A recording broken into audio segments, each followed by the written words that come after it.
So what we got is the MP10 housing. Well, the inside part. There's the body and then the front plate. So this would go down inside that body. This will be sitting in there. See, it's all magnetized. And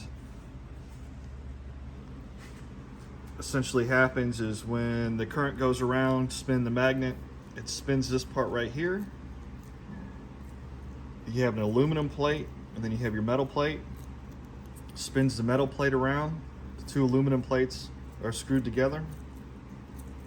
And when this spins, connected through the tank glass to your wet side, that's what spins the wet side in your tank. So what I did is I replaced this bearing and the bearing that goes in here. Make sure I don't stick this on anything that's gonna get any metal shards in it. Here's the old,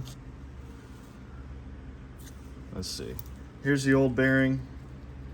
Here's an old bearing. I just ordered some bearings off of Amazon.